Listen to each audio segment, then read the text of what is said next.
Perfectionism can be viewed as striving for greatness. It can be disguised as ambition to a very specific goal or outcome, but it can have a darker side, one that we should monitor, as a striving for perfectionism can start to dominate the way that we speak, the way we dress, how we interact with those around us, and our perceived self-worth. It can stifle our creative ability. Striving for perfectionism can silence us, entrap us, and keep us a prisoner to an ultimately self-defeating and unrealistic ideal, one that we can simply not attain. Welcome back. Today I wanted to discuss perfectionism. The reason why I'm delving into this topic is because perfection is something that I feel like a lot of us do struggle with. When we want to look a certain way or behave a certain way or be a certain type of person.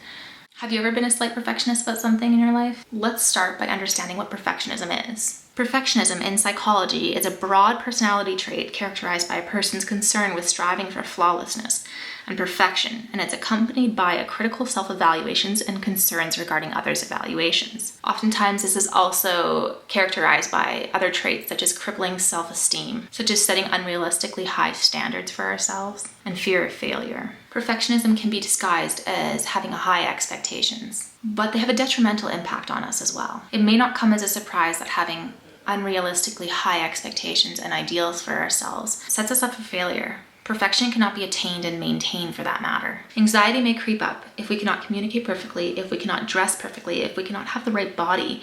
We can close ourselves away or become incredibly anxious, tricking ourselves into feeling like maybe we can control all these aspects and perfect them. And when we don't, we may stop trying. If we can't get our creations just right and we compare ourselves to others relentlessly, we may choose to not try at all. Alternatively, we may trick ourselves by procrastinating.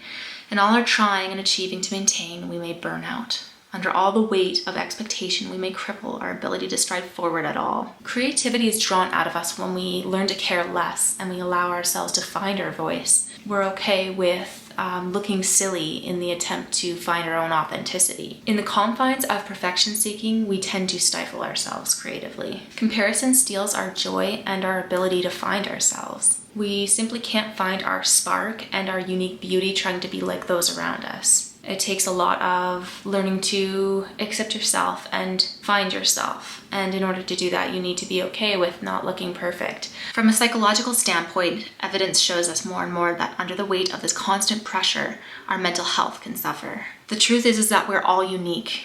We all have our strengths and weaknesses. We have things that we may not like about ourselves, but we can learn to accept and even love these things. There is incredible beauty in our uniqueness. We aren't supposed to look a certain way. Our creations aren't supposed to be perfect, and ultimately, perfection is subjective. This doesn't mean that we shouldn't aim for things in our lives. However, let's just try to do it in a more loving way, one that doesn't set us up for failure or pain. So how do we break free from this perfectionist trap? We can learn to treat ourselves with self-compassion, acknowledge when and where we are putting undue pressure on ourselves and others. In delving into self-compassion, we can try to understand the root of it. Where and when did it start? Inner child healing can be incredibly helpful if perfectionism was something that was put on you when you were younger or something that you're not even really sure where it comes from. It allows you to get in touch with how you felt and acknowledge the place that this once held in our lives, and then we can choose to redirect our focus. We can choose to consciously change our core beliefs surrounding topics that we may find difficult. Further, we can learn to set small and achievable goals for ourselves. But when we are expecting perfect from ourselves, sometimes it's a good idea to look into why we have these expectations. Are they self-induced? Are they from the people around you? It can be helpful to find out where these things come from so you know what to heal and how to heal. The book Atomic Habits was helpful for me in learning to see how the smallest of goals allows us to build up our habit building skills. Small habits are easy. We don't find excuses when the habits we instill are small. I've dealt with perfectionism, ideals, and goals, and I noticed that I did procrastinate a lot more. After having explored the idea of habit building, I kind of realized how I was setting myself up for failure, and I started setting a lot smaller goals. Tiny little goals that were so much easier to actually attain. In Atomic Habits, James Clear goes into a story about a photography professor out of Florida, I believe. He split the class into two and had one half of the class focus on quantity, the amount of pictures they could take, and the other half of the class focused on getting the perfect picture. So they studied what makes a perfect picture, what's the perfect lighting, what's the right angles. But it turns out that after this course played out and they got the results back, the half of the class that was focused on quantity actually ended up with the better pictures.